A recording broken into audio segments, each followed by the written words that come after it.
I had this uncle who always talked about his mother-in-law like she was some kind of a saint. He would talk about how he would show up completely unannounced at her house, no phone call, no warning, and somehow within a short amount of time, she would whip up a full meal and have it on the table, complete with cherry pie, mind you, every time. And it wasn't like magic. It was a skill. You see, she knew exactly what she had. She had the skills, some memorized recipes, and she knew how to pull everything together without wasting things. So today, I am cleaning out and reorganizing our pantry, as well as bringing some more pantry items that are practical to have near me while I'm cooking in on this shelf by my stove. And I have 10 forgotten pantry habits to share with you that used to help people keep their grocery bills much lower. So if you're on a low income or a tight budget, these are going to be especially for you. I also have a couple of quick organization tips sprinkled in as we go here. I'm going to start with the organization tips so the B-roll makes a little bit more sense to you.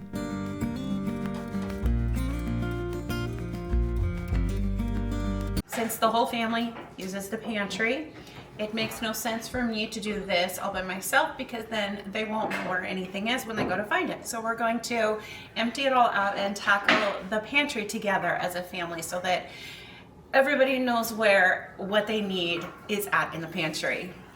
Plus, that kind of lightens the load for me, especially since I'm not the one who trashed the pantry. Had some help. We are categorizing all of the items. So we've got tomato items, we've got beans, we've got odd things, and then on the table we're putting all of the pasta related items.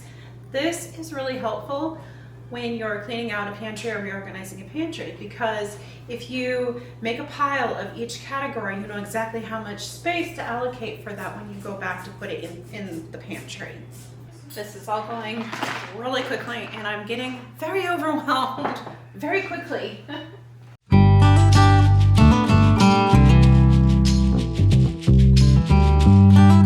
And that brings me to the last organization tip. Take breaks as you need them so you can recharge. Otherwise, you might just end up shoving everything back in, not too far from the way it was in the first place. The first tip is to rotate your stock.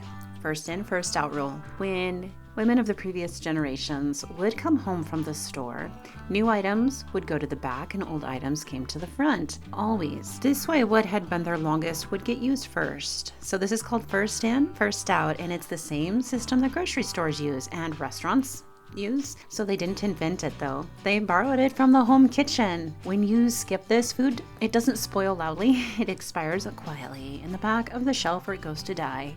Well, you keep buying replacements for it. Did you know that studies estimate about 20% of household waste comes from buried, forgotten stock? That is money you already spent that is just simply going in the trash. So a modern twist on this would be every time you unpack groceries, take 60 seconds to just push the old stuff forward or pull it forward before the new stuff goes in and put it behind it. Another way to save on your pantry organization is to save old jars like this. This used to have spaghetti sauce or marinara sauce in it, and I bought a whole case of these, so I decided, hey, I'm saving the jars because I will have a whole bunch of jars then that match. Now, this is neat. This is the cap that was on the original bottle, and it happened to fit on here, so I thought that was cool. Next tip, store food in jars. So this is the transfer habit. If you leave things in the original packaging, let's say you buy some flour or maybe some chips or something, and you open it up, you're gonna find next time you go back half the time, it might have bugs in it, or it will have gone stale. So start storing your food in better containers or jars. Flour, sugar, oats, beans, rice, all of these things are really wise to transfer out of the original packaging into jars or tins with a label and a date. So the USDA Home Economics Bulletins from the 1930s and 40s, they would document this as a standard practice, not just for looks. I mean, yes, it does better, but it works well and it keeps your food preserved for longer. Pantry moths, they can't get sealed into a jar. Nothing goes stale from a half-open cardboard flap, and the date on the label will tell you when it arrived. And like I said, you do not need matching Pinteresty looking jars and containers. You don't need to spend a dime.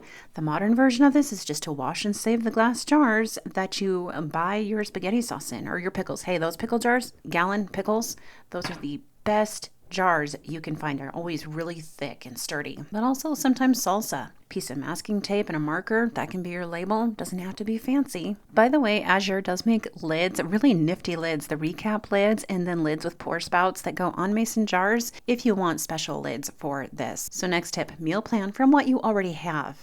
The grocery list, it used to be written in a place such as maybe the kitchen table, not inside a store. It was written against a plan. They would have routines like Monday was soup day, Tuesday was beans and rice, Wednesday was whatever the Sunday roast could be stretched into.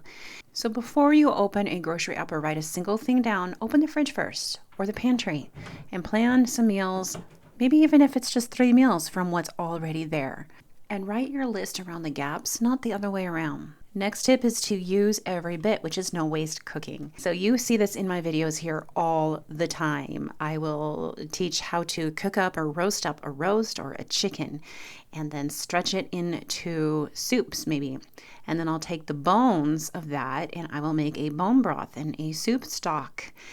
When you're cutting up onions and you have ends or pieces of onions or even peels of carrots or any other vegetable or just scraps, freeze them. Freeze them in a container. That's what I learned from my grandma. You freeze them in a container, and when you go to make your broth or your soup, use that for the stock, and you can strain it out later once all the flavors been cooked out. Next tip is to know your prices. My grandmas, they knew their prices. When they would buy something back in the day, a lot of women would write it down in the store and they would have a little book. And they knew how much everything cost. So my modern way of doing this is I don't have a notebook. What I do now is after every grocery ship, I will take the receipt and I will take a photo of the receipt. This way I have a price record and I know where things are cheaper and I know when something goes on sale. And it's always with me since my phone is always with me. The next tip is to buy true staples, and I'm going to take it a step further and say try to buy them in bulk if you can, especially if you use a lot of them. So as your standard places like Winco and the industrial section of grocery stores. A lot of people don't know this, but grocery stores oftentimes have an industrial section with big bulk foods. So big bags of grain and rice. You can save so much money on things like dried beans and oats and grains and popcorn. We buy our popcorn by the 25-pound bag. Salt, another one. I think we buy that by the 20-pound bag. It's way, way less expensive. You know, the processed food industry grew from about $20 billion in the 1950s to nearly $1 trillion today. Think about it. Every product in that category represents the difference between a raw ingredient and a packaged one.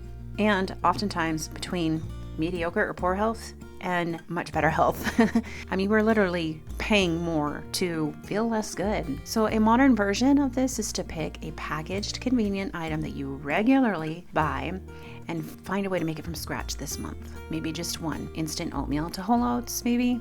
Canned beans to dried, boxed broth to freezer scrap stock. That's how you get started cooking with the true staples. Tip 7 is to do what I'm doing today and do a pantry purge as often as you can. Now, back in the day, I think they would do these like once a month. Maybe that'll work for you, maybe it won't, but the point is maybe seasonally, but you need to do a pantry rotation or purge on a rotation. When you do these rotations, you pull things out of the pantry. Get everything off the shelves, wipe down the shelves, account for every item, and look at the expiration dates. The average American household wastes so much money, between $1,500 and $1,800 in food per year. That's not a shopping problem. It's a pantry management problem. You can't manage what you can't see though. And if you only look at everything in your pantry once a year, you have 12 months of quiet accumulation before anyone takes stock. So a modern way to do this would be to set a reminder on your phone. First Saturday of the month maybe, or maybe it's every other month, but as often as you can. Pull everything out of the section of your pantry and do a purge and a tidy up. Next tip is to shop the pantry before you go shopping at the store. So before you start making your list, this used to be a common practice. Women would open up the pantry and audit what they have. Every can, every bag, every jar. The list does not need to be a wish list. It's more like a gap list. That's how it should be seen. Just write down what you need. So we do this about every other month before our big, huge shopping hauls. In 1953, the Better Homes and Gardens cookbook, it recommended keeping a handwritten inventory posted inside the pantry door and updated. Now, as as modern women, I know some of us are working, some of us here are homeschooling, some of us are doing both, and some of us have other things we're managing as well. And we simply don't have time, like the 1950s woman did, to keep such tidy inventories of everything in our pantry and our freezer. So let's just do the best we can. One modern way that I have done this before is to just, once I get my shelves stocked, or before I go shopping, take a picture of everything that's there. This can be super helpful. I believe this is the 9th tip. And it is to pray and make a rough plan before you purchase, but put your plan in pencil. So the Proverbs 31 woman says that a capable wife considers before she makes a purchase. She doesn't impulse buy a field, for example. She considers it first. Luke 14 says that anyone building a tower first sits down and counts the cost. So it's not just construction advice. It is a posture, a habit of mind that asks, well, what do I actually have? Let's do some planning here, and what do I need? But I've learned always to do this in pencil because plans can change sometimes. So one of the best ways to keep your grocery bills low on a genuinely tight budget is when you go shopping, you have your list, of course. But if you have, let's say you have salmon on your list. So this happened to me this week. I had salmon on the list. I was going to make salmon for dinner that night. It was my turn to make dinner that night. And I was going to get fish. But I went to the store and I happened to see that there was chicken tenderloins for $1.97 a pound. Oh my goodness. I immediately did a 180 or whatever you call that. And I re-planned the whole evening. I'm sure I looked like I had lost my mind standing there in the grocery aisle, because I'm standing there thinking, okay, how many of these do I buy?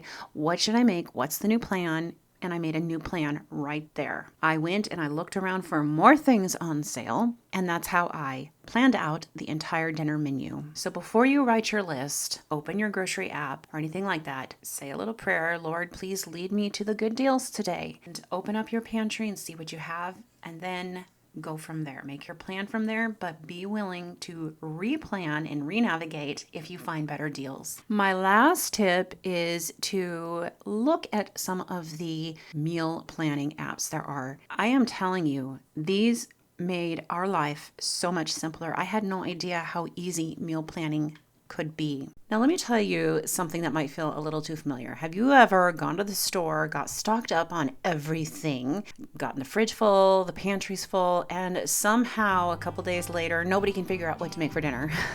So then you end up doing takeout or having your husband pick something up at the store. This type of cycle, it is not always necessarily a discipline problem. It can be. It's not a budget problem. It's actually just a systems breakdown. You see, the women that came before us, in the generations before us, had systems that have been pretty much completely forgotten by modern day women. So recently I got the Everblog refrigerator calendar, or fridge cal, and it's genuinely changed how I manage all of our dinners and everything, including a refrigerator. You see, as a homeschool mom and as a mom who is also working part-time and overseeing our family farm, plus parenting and managing our home, I don't have time like those 1950s women to keep those perfect systems. And that is where the Everblog comes in. So this is the Everblog, and I love it. It has a recipe and menu plan within it, but I actually was able to also download Recipe, which is where I put all of my recipes, and I put them in this. And so as I'm going through all of this, I'm also making a menu plan inside of Recipe. So this isn't necessarily pantry, it is the refrigerator, but it can of course help with pantry too. So you can take a picture of what is in your fridge, and this will document and chart everything for you, and then send you notifications to your phone when something's about to go bad. So instead of opening the crisper drawer 2 weeks later and finding a science experiment, you actually get a heads up before it goes bad, so you can actually use it. Everblog is essentially a digital version of what homemakers of the past used to have, and it works much better, I feel like, for the modern woman who has quite a bit more on her plate than women used to have. You can learn more about the Everblog in the description box below. But that's it. That's 10 habits today. None of them cost $1, all of them work. So pick one, just one. Start this week and let the rest follow. Drop them in as you can through the week. So in the comments, tell me, which one are you going to start with? I Genuinely want to know. If this was helpful, share it with your friend who is trying to get her kitchen and budget working together. And if you haven't subscribed, I would love to have you here. New content every single Monday and some Thursdays.